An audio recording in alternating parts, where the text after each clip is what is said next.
SBI life, I mean बीते अगर आप 10 दिन के प्राइस सेक्शन को देखें, बहुत ही स्ट्रॉन्ग और इंश्योरेंस बास्केट को पूरी इसने डोमिनेट किया। यश, कैसी एक्सपेक्टेशन है? एक और बड़ी life insurance company SBI life insurance अपनी चौथी तिमाही के नतीजे कल प्रस्तुत करेगी। अगर स्ट्रीट का एक एस्टिमेशन देखा जाए इन नतीजों पे, तो स्ट्रीट एस्टिमेट कर रही है कि नतीजे एसबीआई लाइफ इंश्योरेंस के चौथी तिमाही में काफ़ी कमज़ोर रहेंगे। अगर स्पेसिफिक नंबर्स की बात की जाए तो टोटल न्यू बिजनेस प्रीमियम यानी कि टोटल प्रीमियम कलेक्शन जो होता है उसमें 24% की कमी आ सकती है। नंबर जो हम यहाँ पे देख रहे हैं वो हो सकता है 9,321 करोड़ रुपए।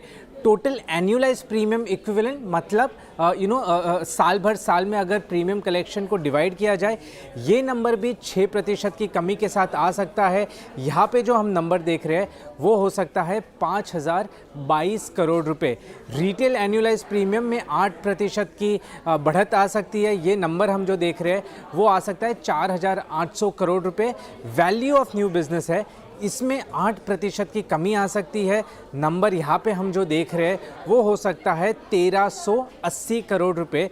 और फाइनली जो कि मार्जिन्स है वो 74 बेसिस पॉइंट से कम हो सकते हैं फोर्थ क्वार्टर में यानी कि चौथी तिमाही में।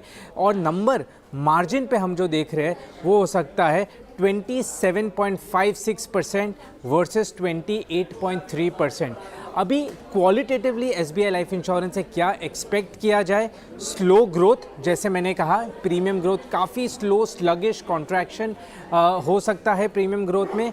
ये कुछ इंपॉर्टेंट रीजंस की वजह से है। सबसे पहला बेस इफेक्ट, यानी कि लास्ट ईयर चौथी तिमाही काफ़ी स्ट्रॉन्ग था, इसलिए बेस इफेक्ट की वजह से नंबर वीक लग सकते हैं। दूसरा, यूलिप प्रोडक्ट्स मार्केट इतना वॉलेटाइल रहा है तो वहाँ पे इतनी डिमांड नहीं आई है जिसका नेगेटिव इम्पैक्ट प्रीमियम ग्रोथ पे आएगा। तीसरा, बैंक एश्योरेंस से जो कनेक्शन है एसबीआई लाइफ का वो कम होता हुआ है और एजेंसी पे डिपेंडेंसी बढ़ी है, तो ये ट्रांजिशन की वजह से भी प्रीमियम ग्रोथ नेगेटिवली इम्पैक्ट हो सकता है।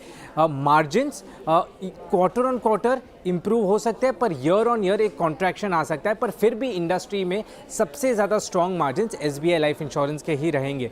स्टॉक में क्या री रेटिंग ला सकता है अगर रिजल्ट्स ऐसे नहीं आए तो? सबसे इंपॉर्टेंट क्लैरिटी, बैंक एश्योरेंस पे जो ट्रांजिशन कंपनी कर रही है वो ट्रांजिशन कंप्लीट हो चुका है या FY26 में उसमें और ट्रांजिशन बाकी है, इस चीज़ पे क्लैरिटी सबसे ज़्यादा इंपॉर्टेंट होगी। दूसरा, अगर कोई positive surprise annualise premium equivalent या मार्जिन पे आता है तो भी स्टॉक रीरेट हो सकता है। स्लो ग्रोथ रह सकते हैं लेकिन मार्जिन के मोर्चे पर एक पॉजिटिव सरप्राइज एसबीआई लाइफ से हम एक्सपेक्ट कर सकते हैं। तो फिलहाल देखने वाली बात होगी कि नतीजे कैसे रह सकते हैं। शुक्रिया यश तमाम जानकारी के लिए। और इस बीच